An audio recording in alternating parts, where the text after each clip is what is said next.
Success? Oh, hi. Glad you're here. I'm glad to be with you. Um, Today, I'm going to talk about the most impactful films on my life that were released in 2021. Now, 2021 was a big year for me. Let's just open with that because for about 21 years or so, I was obsessed with a television program that still to this day, in my mind, is the greatest animated program, the funniest show I've ever seen, one of my favorite pieces of media of all time. And if I, like Desert Island Scenario, that's going to be my first thing I pick that I could watch every day for the rest of my life. And that's Sealab 2021. The original, part of the lineup of the original Adult Swim. Now, Adult Swim is a totally different beast today than it was when I was a teenager. I got to see the birth of Adult Swim, and it was so much better then. But I'm still appreciate all the things it does today. But I'm not like an avid fan like back then when there was only a handful of shows. But even before Adult Swim, I was a kid watching Space Ghost Coast to Coast and another thing called Cartoon Network. I don't know. They just did weird little musical things. Brack was a big thing. They had CDs and albums of great songs of Brack, like I love you, baby. Anyway, you could look up songs from Brack and classic stuff like that. It's just phenomenal. But then when they first started Adult Swim, it was of course the poster child was Space Ghost Coast to Coast, and then Aqua Teen Hunger Force.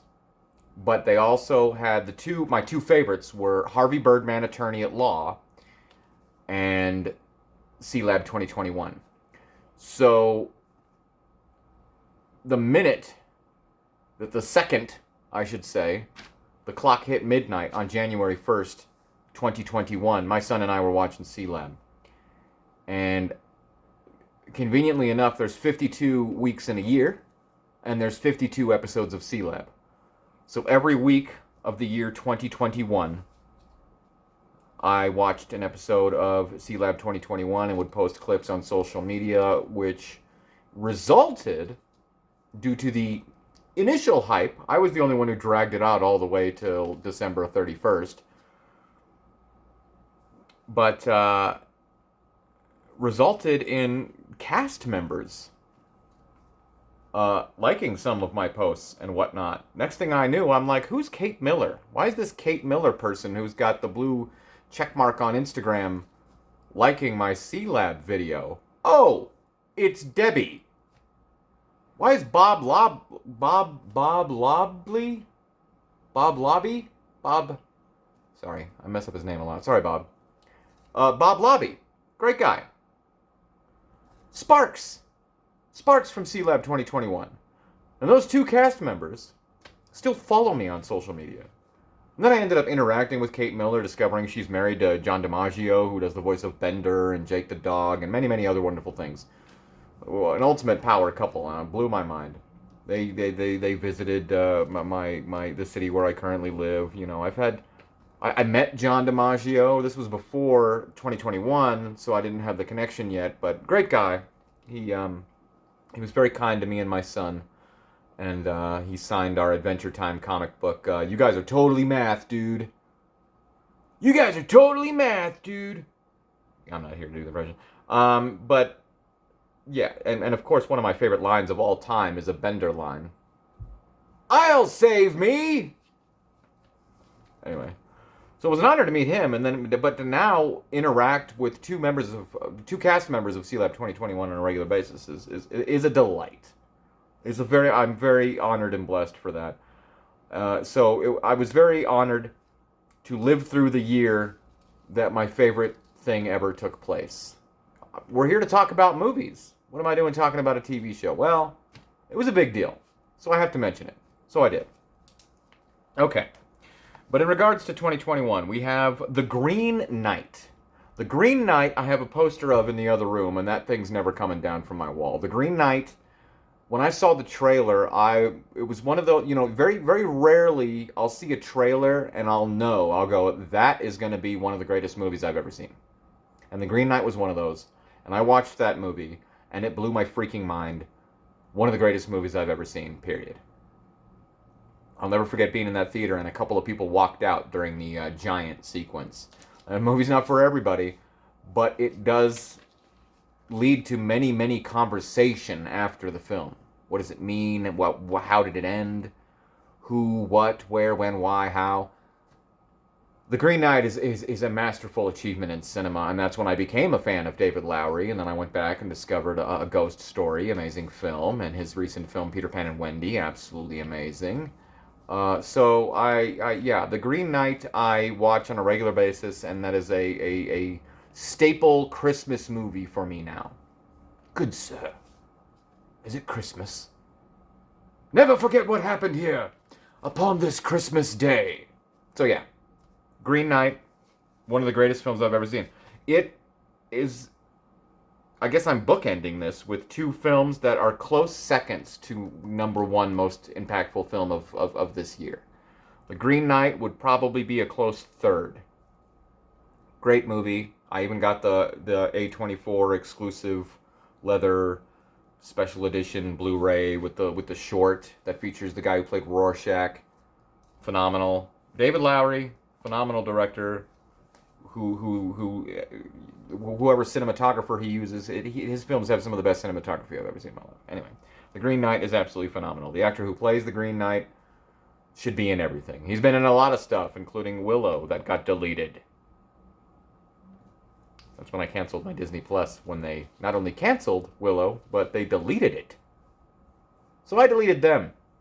Malignant was a pleasant surprise. If you've seen Malignant, you know. I'm not a big fan of horror films or all that, or the genre in general.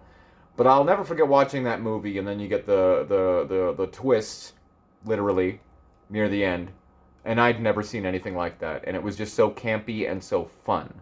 Like, if you don't take that movie seriously, it is one heck of a thrill ride. I just was blown away by the uniqueness and the originality of that film. Loved it. The Harder They Fall is a very unique, one-of-a-kind Western that I recently discovered, probably, a little bit later, but I eventually watched it on Netflix, and I was blown away. The music choices, the editing, the cast, the story overall. The Harder They Fall instantly became one of my favorite Westerns of all time. It's extremely memorable characters, fantastic story. Like I said, I could go on and on, but The Harder They Fall was unlike any Western I'd ever seen before or since. And I'm not huge into the Western genre of ooh, a Western, great, I gotta see that. But there's a handful of Westerns that I just love so much. And, like your Young Guns or your Tombstones or your 3:10 to Yuma or Open Range. All movies I believe I've discussed on these videos. But The Harder They Fall, man, what a revolutionary, unique, one-of-a-kind Western that I loved and really made me appreciate the actress who played Domino in Deadpool. She was really good in that too.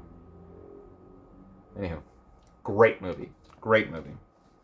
The Little Things, I don't think I actually saw. This has Jared Leto in it, but I believe I did I eventually see it? I don't even know. I think I was cleaning theaters, and I ended up seeing the ending of the film, and a very impactful ending, no pun intended. But one of those stories, kind of like Prisoners, where you have a character so sure that someone is guilty of something, and that person not really caring that someone thinks that they're guilty and kind of playing along, and then someone goes to the extreme, but then you end up never really knowing, were they guilty? Or did someone just commit murder for no reason whatsoever? So that was, memorable, even though I don't think I actually saw it in its entirety. Don't Look Up. Oh, no, the movie Don't Look Up is a great comedy. I'm in the camp of absolutely loved it. Hilarious. Fantastic cast. Great directing. Yes, it's political and an allegory for many things, like, you know, idiot Trump supporters or climate control or climate change, excuse me, that we won't control. Kind of like how we're driving this species and its planet to destruction, and we're not going to do anything about it. It's too late. This species will not exist in a matter of 200-300 years tops. I can promise you that. Lamb. Lamb was a really creepy trailer that was like, okay, and then it's one of those like A24 tricks people into watching a foreign film. Well, not tricks, but, you know, gets people to watch a foreign film, I guess I should say. It took me a while to see it, and I ended up getting all the A24 pins. I'm an avid A24. I'm one of the OG members who's also one of their close friends on Instagram because we're one of the founders. So eventually I saw it recently, actually, and it's quite something. Obviously an allegory for loss, and it's something. Very memorable and impactful, Lamb. Creepy. I remember seeing the trailer when I took my son to movies, like when he was, I don't know, maybe 8 and 9 years old, and we're like, that's creepy, but fascinating film. A20, you can't go wrong with A24. Period. The end. You can't go wrong. You can't go wrong. Might not be your cup of tea, but it's always going to be a great film. From Lamb, we go to Pig. Now, Pig, I have to mention because a lot of people raved about, like, oh my gosh, like Nicolas Cage should get like an Oscar for this performance. It's amazing. And Nicolas Cage is an Oscar winner, and I love how sometimes we can get Oscar-worthy Cage, and sometimes we can get unhinged, uncaged Cage, which I just saw a trailer for yesterday, where he's like holding someone hostage in their car, making them drive, and acting all psycho in a restaurant. That looks phenomenal because that's unhinged, uncaged Cage. But Pig is like Oscar-worthy Cage. It's a great performance, but I wouldn't say it was like, oh my gosh, he should get an Oscar for this. It's a pretty good movie. I just remember seeing it because of all the hype and then going, yeah, it was all right. Learned a lot about truffles. But, you know, it's no Con Air. That's my Cage. Put the bunny back in the box. Okay, so yes, I'm gonna mention Spider-Man: No Way Home. Oh my gosh, is that not your number one most impactful film of the year? Oh my gosh! Yes, as far as working at a movie theater, yeah, that sucked. That movie was quite popular for quite some time, and I kept up on all the hype and all the spoilers, and we all knew that the cameos were gonna be there, but we didn't really know until we saw it for ourselves. And yes, I will admit, a very fun, very, very enjoyable Spider-Man film. Maybe my favorite of the three Tom Holland? I don't know. I don't know. I don't know. Maybe. I definitely liked Far From Home more than Homecoming. But I really liked Homecoming. But yes, No Way Home was an amazing achievement in cinema history. Look what they did, and look what they brought back, and blah, blah, blah, blah, blah, blah. I'm the guy who really liked Spider-Man 3, Tobey Maguire, but I didn't really like Tobey Maguire's Spider-Man trilogy. And I thought Andrew Garfield's two Spider-Man movies were meh. I think I liked the second one better, yeah. So I liked seeing Electro back, but I already liked the other version of Electro. And I loved seeing Sandman, even though the actor wasn't really in the movie. Because Spider-Man 3 of Tobey Maguire's was my favorite. I hated the first one. I thought the second one was okay, but I loved the third one. Yeah, I'm crazy, huh? I'm crazy. I thought Topher Grace, is that his name? I thought he was great as Venom. Yeah. And I loved the arc that James Franco had in those films, and how over the top and ridiculous he is in the third one. I love the third one. So No Way Home wasn't like, oh my god, this is the best movie ever for me, but it was a good time. It was fun to see in the theater on opening night with a sold-out crowd. Yeah. That's all. Licorice Pizza. Now, I'm a huge Paul Thomas Anderson fan. I believe he made the greatest movie ever made that I've personally seen, in my personal opinion, which is There Will Be Blood, that I'm looking forward to seeing in my Dolby Theater on Monday to celebrate Father's Day. And all of Paul Thomas Anderson films I love and I'm a huge fan of. I mean, some of them I'm like, some I like more than others. There's your Punch Drunk Loves or your Inherent Vice. And Licorice Pizza would be one of those. Not really for me, but it's still a masterfully crafted film that I can't deny. But I didn't discover until after the fact. I'm like, why does the main girl and her sisters look so familiar? And then I'm reading the credits. Like, how did it not hit me before? Sometimes, you get older. It's the Haim sisters. And it was like years ago that I became a huge fan of Haim. Love that band. They're fantastic. They have some amazing songs, and they're great musicians. And I'm like, holy crap, this whole movie I've been literally watching the Haim sisters in this movie, and it didn't even, they look familiar. But my main motivation for seeing Licorice Pizza is the fact that it features Tom Waits. I don't know how many times I have to stress that a movie that features Tom Waits is something special. Especially his appearance. And his appearance in Licorice Pizza is fantastic.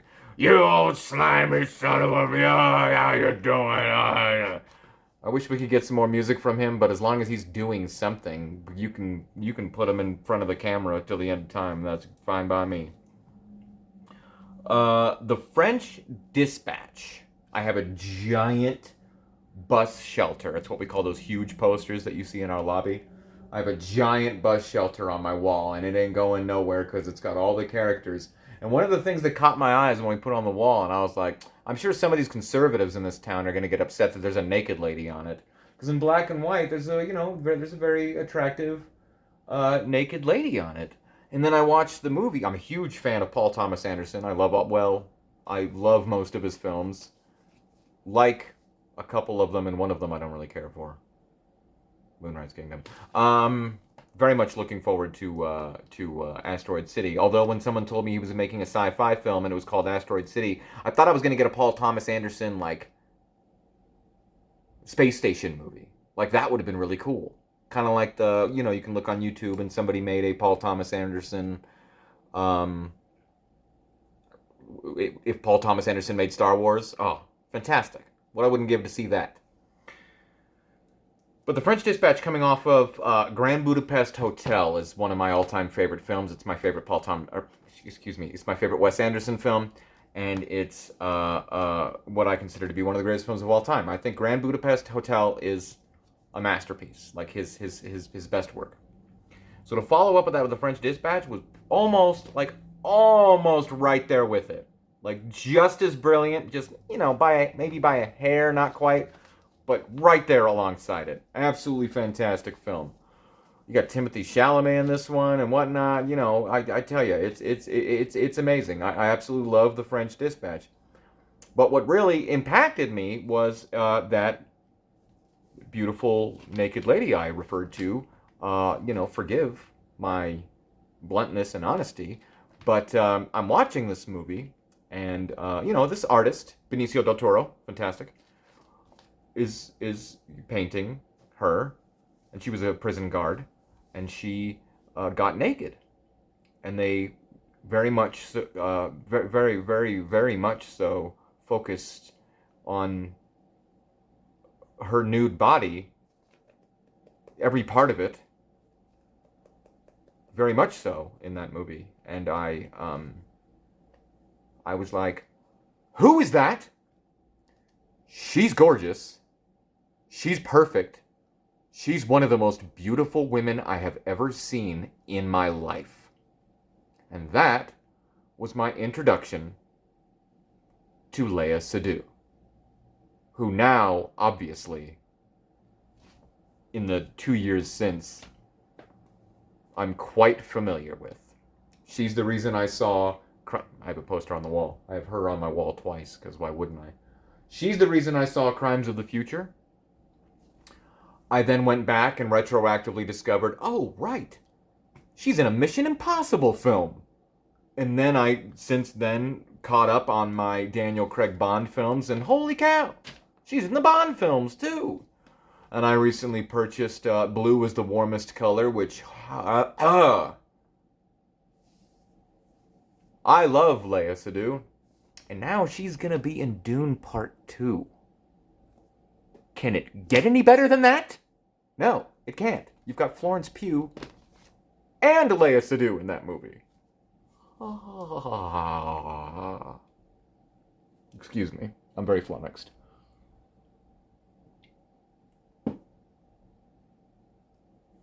So I must thank the French Dispatch for introducing me to her, and now I am very familiar with her. That's a woman.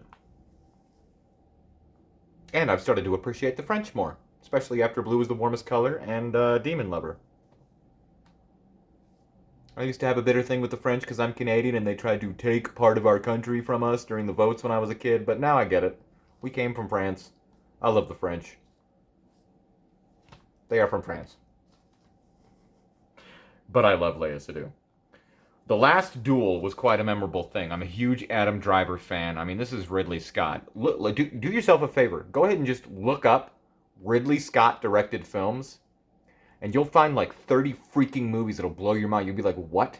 He did all of these movies? Yeah, Ridley Scott has got to be top tier, one of the greatest directors of all time, considering his not only track record, but the number of films he's made that are one of a kind.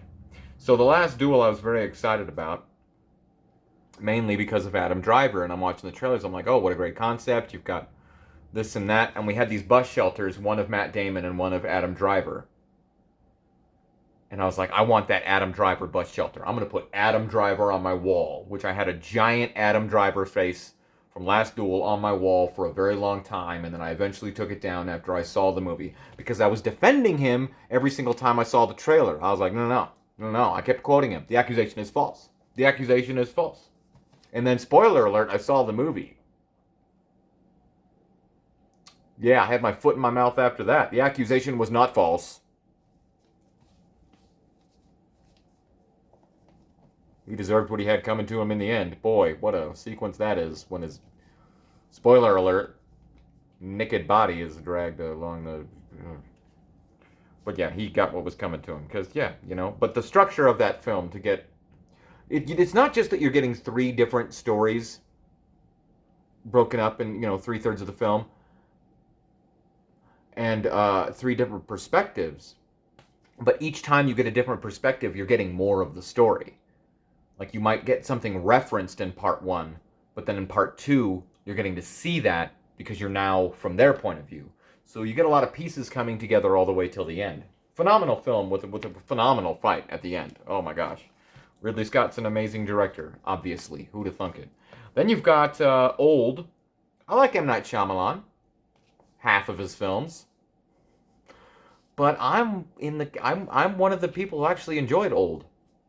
I watched that movie while I was cleaning a theater because I had to know how it ended before it was spoiled. I needed to know what the twist was.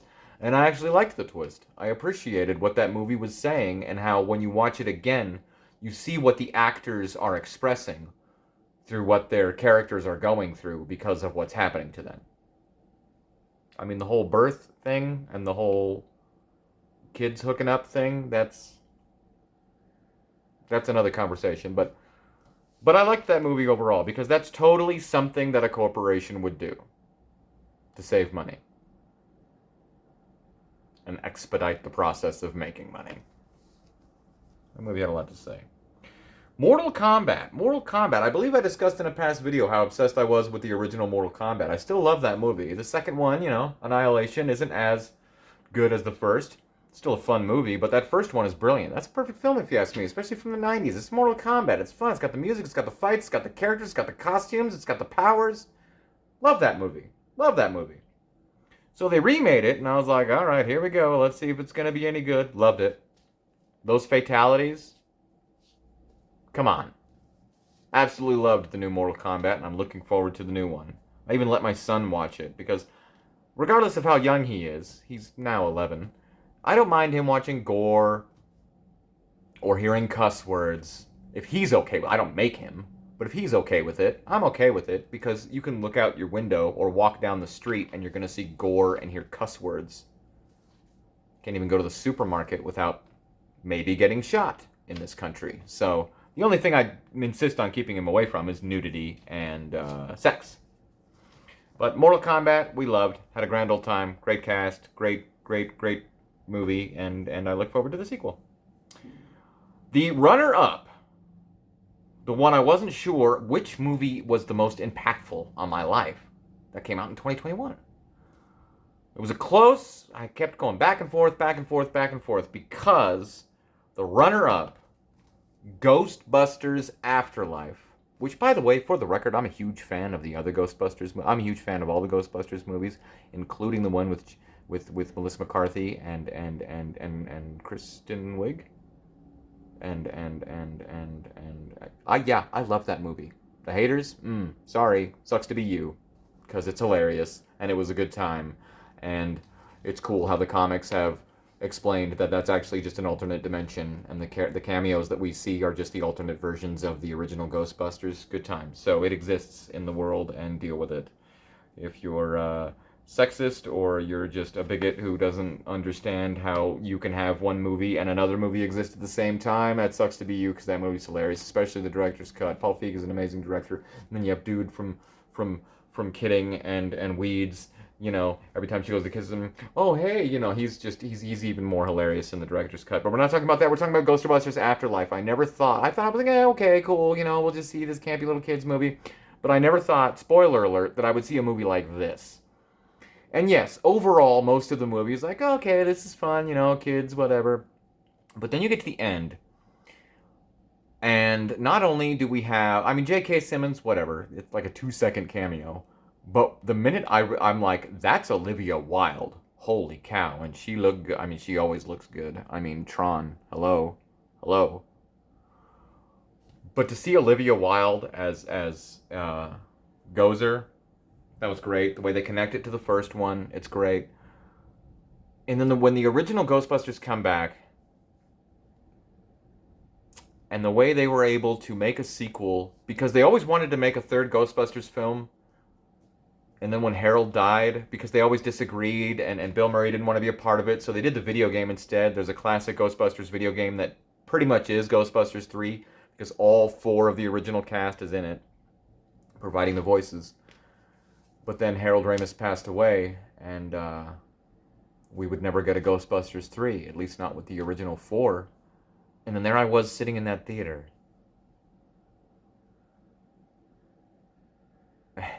And spoiler alert, when I saw the 3 Ghostbusters, and then all of a sudden standing next to them was Harold Ramis as a ghost, helping them, I bawled. I did not see that coming. I mean, I bawled. Very few movies have made me cry. Very few. I could count them on 2 hands. And a few years ago, before I had my son, there was only 1 or 2. You become a father, and things hit you a lot harder.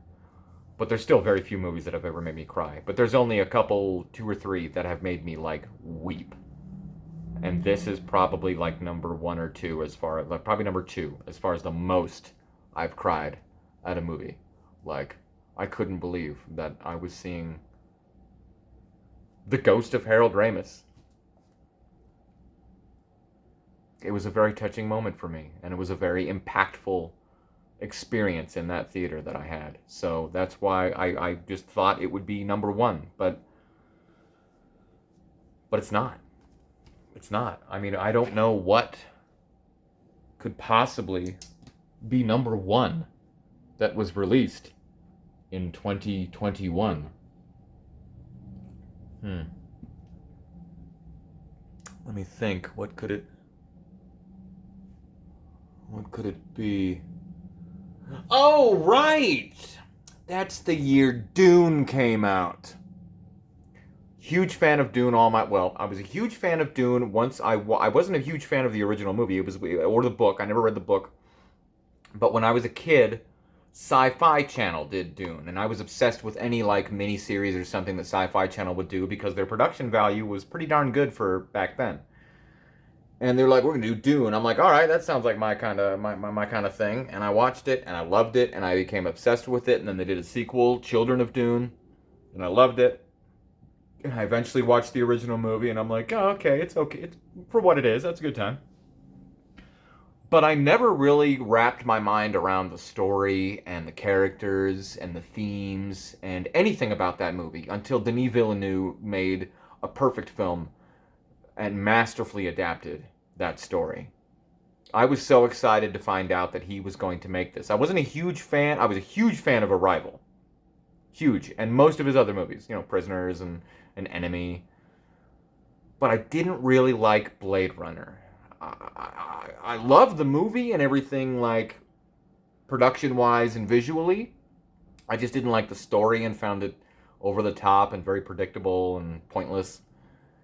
But thank goodness that's what got him the job to get Dune. And we were all worried, are we going to get part two? Are we going to get part two? And then they released the trailer and it was like, Dune's coming soon. And then a pandemic happened. And it was like, we just pushed Dune back a year. And I had to wait an extra year. That movie was supposed to come out in 2020.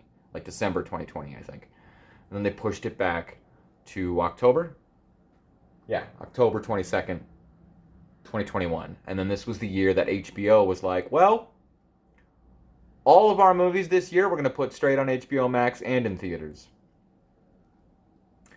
But Dune still, in theaters, made enough money to warrant a sequel. Which I loved the cojones Villeneuve had when it started and it said part one. Like, he just snuck that in there last minute without the studio even knowing and was like, I'm going to make it clear to people that there needs to be a part two and that this ain't the whole story.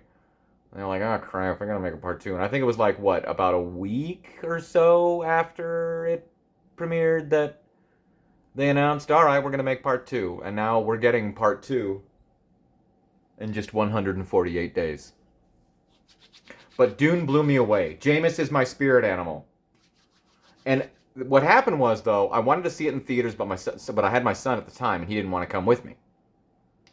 So the first time I watched Dune was on HBO Max.